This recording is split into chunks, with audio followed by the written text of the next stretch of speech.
Rentasan berita edisi 1452 bersama saya Zawaz Yusof, antara paparan utama malam ini. Putrajaya koyak di Parlimen. Bila sebenarnya hari gelap untuk Malaysia? Dari Parlimen ke Amerika Syarikat.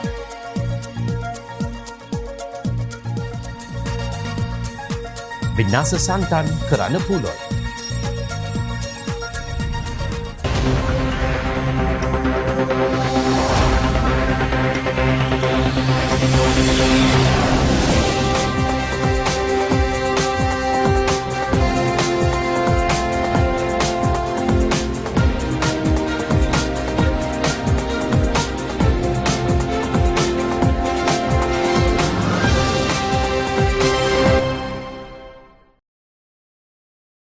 Assalamualaikum dan salam sejahtera.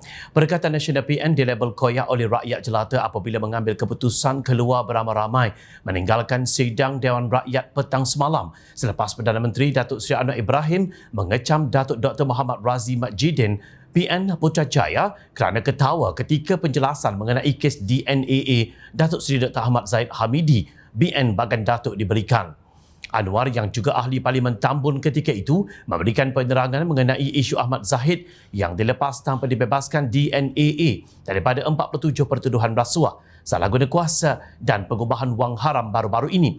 Kata Anwar, isu mengenai apa yang dibincangkan di antara beliau dengan peguam negara sebelum ini, Tan Sri Idrus Harun, dibangkitkan oleh Datuk Seri Hamzah Zainuddin PN Larut.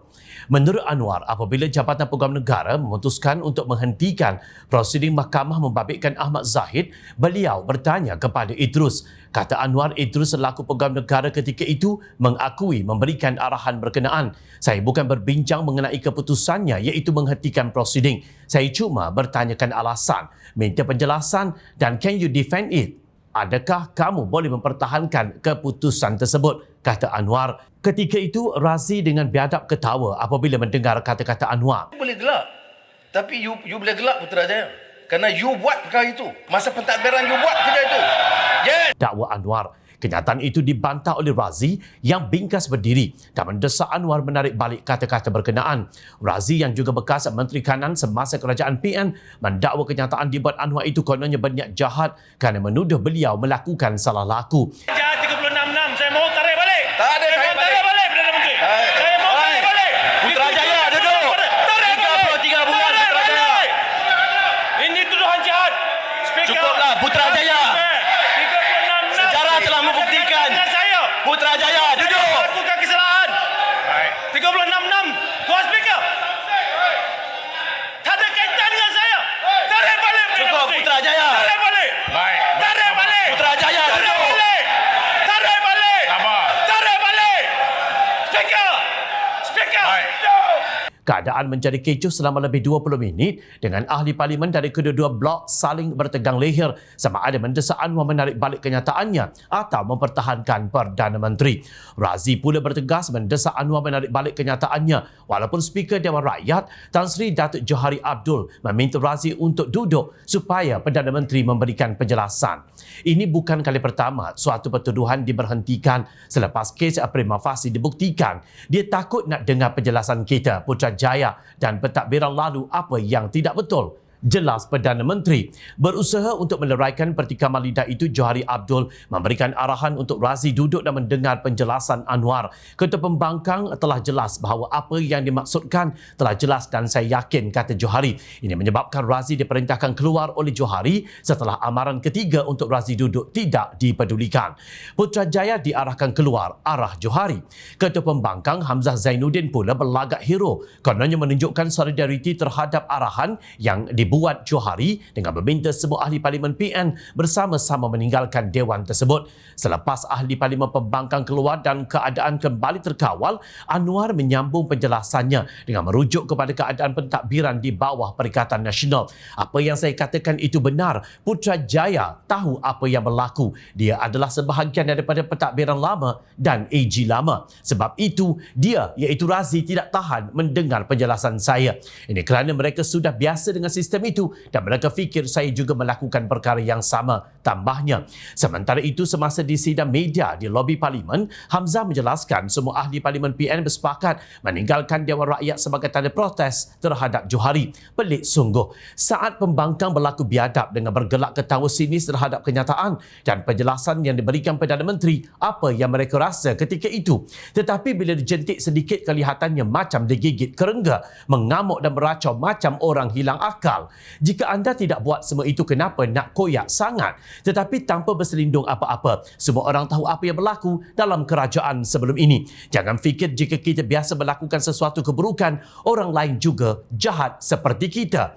Ini sahajalah level pembangkang di negara kita Malaysia. Menabur fitnah, biadab, bertekak, merancang strategi tebuk atap, main sentimen Islam dan Melayu, pura-pura buta dan tuli, kononnya tidak nampak apa yang dilakukan kerajaan untuk rakyat dan negara. Bak kata orang Pantai Timur, macam main bola katok, lepek sekali balik menangis dan meraung. Apapun, rasa nak tergelak bila tengok gelagat Putrajaya dan kuncu-kuncunya di Parlimen semalam. Kusangkakan gelak hingga ke petang, rupanya koyak di tengah hari. Perdana Menteri Datuk Seri Anwar Ibrahim menegaskan ada duluan berhubung perintah melepaskan tanpa membebaskan DNAA walaupun kes yang dibicarakan ketika itu sudah berada pada peringkat pembelaan dan wujud prima facie. Perdana Menteri berkata duluan berkenaan direkodkan berlaku ketika pentadbiran terdahulu, termasuk ketika pentadbiran yang diterajui Perikatan Nasional PN, antaranya membabitkan kes pendakwa raya melawan Siti Aisyah dan Duan Zihuang pada 2019. Selain itu, katanya duluan membabitkan perintah DNAA turut direkodkan bagi kes timbalan pendakwa raya TPR melawan Long Samad pada 1974, TPR melawan Johnson Tan Hang Seng pada 1977, TPR melawan Zainuddin dan Anor 1986 serta Kapal Singh dan Anor melawan TPR 1991. Justru beliau yang juga ahli Parlimen Tambun menegaskan DNAA terhadap timbalan Perdana Menteri Datuk Seri Dr. Ahmad Zahid Hamidi bukanlah sesuatu pertuduhan kali pertama yang dihentikan selepas kes prima facie dibuktikan. Kes juga yang melibatkan Yang amat berhormat Perdana Menteri, ahli Parlimen sebelah sana yang saya tak mau sebut kerana mungkin menyinggung. Jadi oleh demikian dalam kes DNA ini Yang Amat Berhormat Tambun, bukan sesuatu yang Berhormat Perdana Menteri, terkecuali. saya nak minta penjelasan Jadi sikit. saya nak sebut di sini dalam kes DNA biar saya biar Yang amat berhormat Perdana Menteri, dalam Tamu kes akan bagi. Sebentar, sabar. DNA yang Duduk, melibatkan duduk. kes yang dibangkitkan atau yang disinggung, saya nak sebut akhirnya keputusannya Peguam Negara. Betul, saya bila disegah secara biadab, saya jawab dan saya kata memang betul. Putrajaya tahu ini pentadbiran dulu dan Peguam Negara yang lama. Sebab tu dia tak tahan nak dengar penjelasan. Sudah, ini betul. Yang betul, kerana mereka biasa dengan sistem itu, mereka ingat saya teruskan dengan sistem itu. Bagi saya peluang. Ya, sebab itu saya jawab dengan Yang Amat tegas. Berhormat Katanya, ketika menggulung perbahasan usul kajian separuh penggal rancangan Malaysia ke-12 RMK-12 di Dewan Rakyat.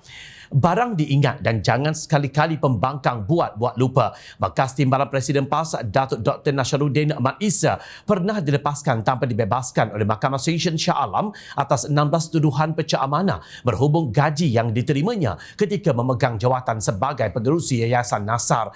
Hakim Rozila Saleh membuat keputusan itu pada 22 September 2020 selepas pejabat Peguam Negara menerima representasi dikemukakan Nasharuddin.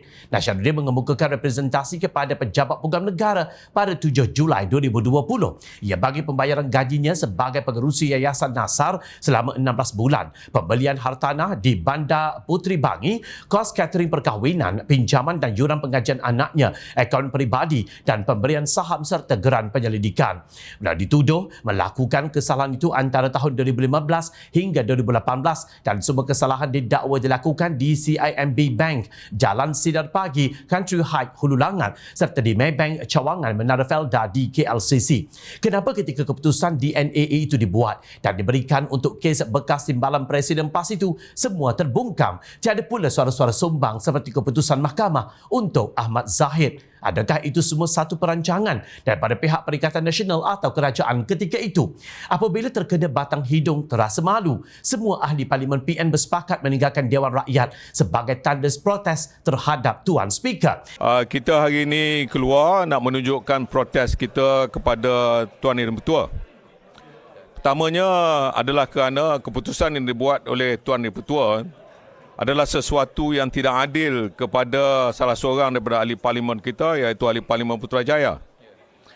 Dalam perbahasan tadi, Yang Berhormat Tambun ada menyebutkan bahawa dia menuduh Putrajaya melakukan sesuatu yang tidak baik.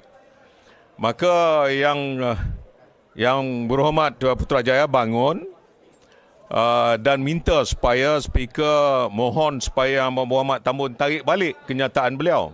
Kata Ketua Pembangkang Datuk Seri Hamzah Zainuddin.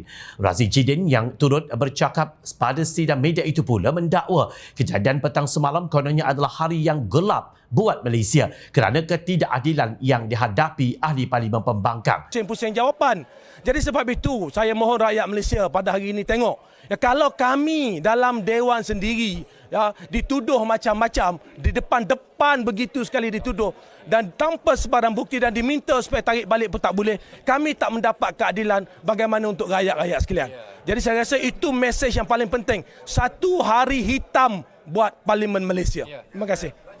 Sekejap, Datuk Dr. Razi Jidin mendakwa sesi sidang Dewan Rakyat semalam sebagai satu hari gelap buat Parlimen Malaysia. Sedangkan Razi dan kesemua pembangkang, termasuk Syed Saddiq yang kini menyalak kononnya macam orang bijak ketika Perikatan Nasional PN yang diketuai Tan Sri Mahyadi Mat Yassin menjadi kerajaan. Mereka lagi dahsyat. Mereka gantung Parlimen. Masa itu adalah hari-hari gelap gelita buat Parlimen Malaysia. Kalian cipta darurat. Kalian tutup Parlimen menjadi patung cendana. Suara rakyat dibungkam, dana negara diberikan kepada anak menantu melalui tender terus tanpa perbahasan di Parlimen kerana kononnya darurat.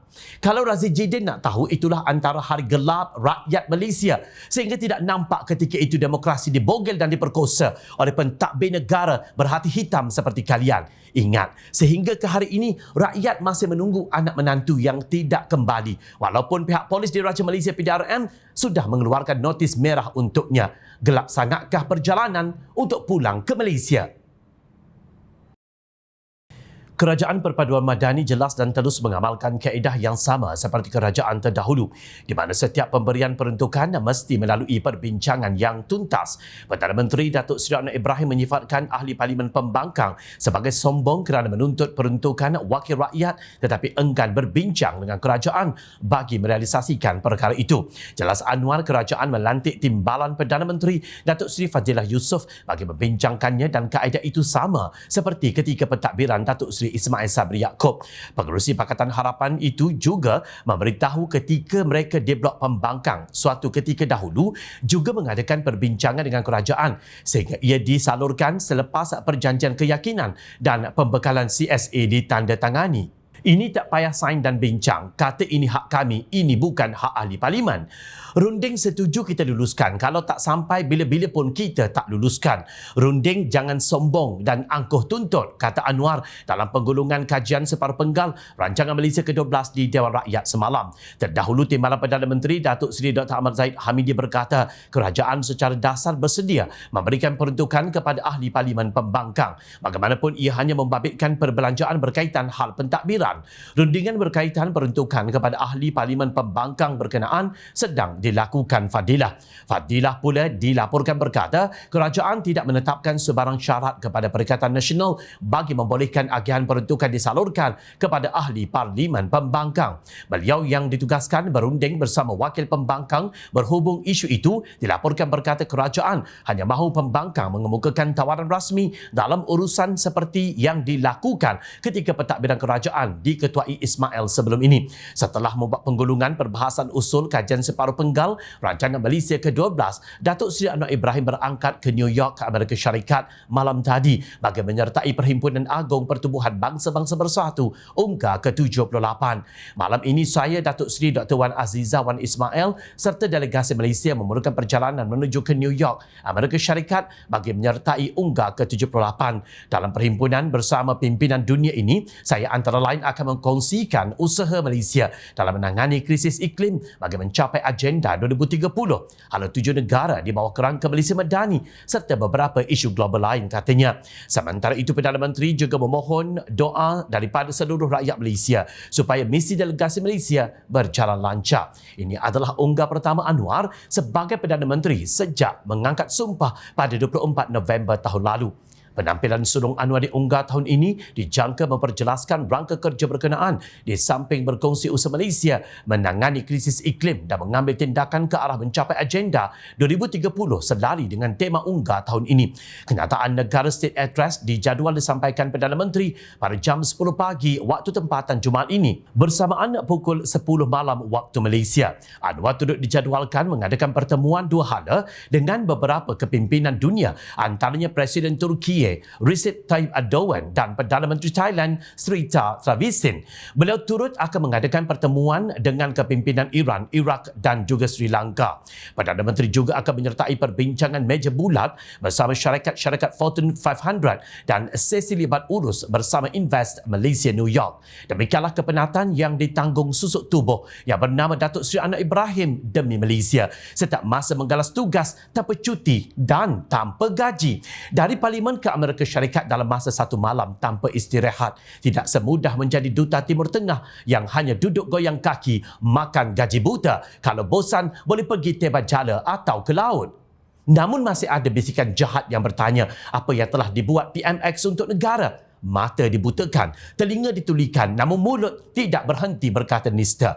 Persetankan semua itu, semoga misi delegasi Malaysia diunggah berjalan lancar. Rakyat sentiasa menitip doa. Perdana Menteri Datuk Seri Anwar Ibrahim dalam satu kenyataan berkata sebarang tindakan undang-undang terhadap mana-mana pihak yang mengeluarkan kenyataan yang bersifat menghina institusi diraja dibuat adalah mempertahankan kedaulatan institusi itu. Beliau berkata tindakan itu diambil bagi memberi keadilan kepada raja-raja yang mempunyai kedudukan tinggi melangkaui sempadan politik dan tidak wajar mereka diheret ke dalam kancah politik. Tetapi bila menyentuh kedudukan raja-raja, itu keputusan raja-raja supaya tindakan diambil kerana kita harus berlaku adil kepada raja-raja. Dia tak boleh jawab di parlimen. Dia tak boleh jawab dalam media, dalam perbahasan biasa. Ada perbincangan dengan raja-raja dan mereka ada asas jangan heret mereka dalam gelanggang politik kerana ia tidak adil. Oleh demikian, kita jelaskan kepada polis ambil tindakan. Kalau kritik kerajaan dan Perdana Menteri, saya tak mahu akta hasutan digunakan. Tetapi kalau sentuh raja-raja, itu terserah. Dan raja-raja telah maklumkan kepada peguam negara, dah maklum kepada polis dan Perdana Menteri bahawa mereka tidak mahu diheret dalam perbincangan politik. Katanya ketika menggulung perbahasan usul kajian separuh penggal perancangan Malaysia ke-12 RN ke-12 di Dewan Rakyat di Kuala Lumpur semalam. Anwar turut menjelaskan bahawa beliau tidak terlibat dalam laporan polis terhadap Menteri Besar Kedah Datuk Seri Muhammad Sanusi Maknor berhubung tindakan yang didakwa menghina Sultan Selangor Sultan Sharafuddin Idris Shah baru-baru ini. Beliau berkata laporan itu dibuat oleh ahli-ahli Dewan Diraja Selangor kerana kenyataan yang dikeluarkan oleh Muhammad Sanusi dalam satu ceramah beliau di Selangor itu dianggap jelas dan terang menghina institusi Diraja Selangor. Dalam kes umpamanya Sultan Selangor itu, laporan daripada Dewan Diraja Selangor bukan laporan daripada saya atau peguam negara. Ambil tindakan berdasarkan laporan kita atau Sultan Selangor titahkan sedemikian. Kalau dengar pandangan pembangkang terutama Perikatan Nasional, mereka seolah-olah mengetepikan hal ini dan ia dianggap zalim terhadap Sultan Selangor, katanya. Anwar berkata tindakan yang sama juga diambil terhadap Presiden PAS yang juga Ahli Parlimen Marang Tan Sri Abdul Hadi Awang yang didakwa mempertikaikan kuasa lembaga pengampunan menerusi ceramahnya di Muar 26 Ogos lalu. Justru Anwar sekali lagi mengingatkan semua pihak untuk tidak menyentuh isu berkenaan agama, institusi diraja dan kaum, iaitu 3R, kerana tindakan undang-undang akan diambil terhadap mereka yang mengambil kesempatan memainkan isu berkenaan. Berani buat, beranilah tanggung. Jangan nanti keluar kenyataan kononnya jika Melayu tidak bercakap tentang Melayu, siapa lagi yang akan bercakap tentang Melayu? Kenyataan itu kelihatannya sangat dangkal. Rasanya jika anda diundi untuk mewakili rakyat di Parlimen, malah ada di antara anda yang pernah menjadi Perdana Menteri, bermakna anda adalah antara yang bijak pandai. Takkanlah perkara semudah itu pun Tan Sri Mahyadin, Tan Sri Abdul Hadi Awang, Datuk Seri Hamzah Zainuddin, Ahli Parlimen Pembangkang dan para walaun masih tidak mampu faham. Memang seluruh rakyat sudah sedia maklum bahawa kalian memang jenis buat tak faham atau memang mudah bahasanya bodoh sombong. Kalau dah bodoh tak boleh diajar, sombong tak boleh ditegur, jangan pula bila diambil tindakan dituduhnya kerajaan zalim atau dizalimi institusi diraja. Malah difitnah kononnya tiada kebebasan bersuara, sedangkan diri sendiri yang menempah bala dengan mulut celupar pemimpin mereka. Akibat pulut santan binasa, kerana mulut badan binasa. Ingat, rakyat sentiasa memerhati. Jom Channel mengucapkan jutaan terima kasih kepada para penyokong dan kepada yang berminat untuk memberikan sumbangan bagi memberikan kami meneruskan perjuangan menyampaikan berita yang benar. Sumbangan boleh dibuat melalui akaun bank yang tertera. Secara rakyat kami sampaikan demi negara tercinta. Teruskan bersama kami di Jom Channel. Saya Zawaz Yusof. Assalamualaikum, salam sejahtera. Kita jumpa lagi.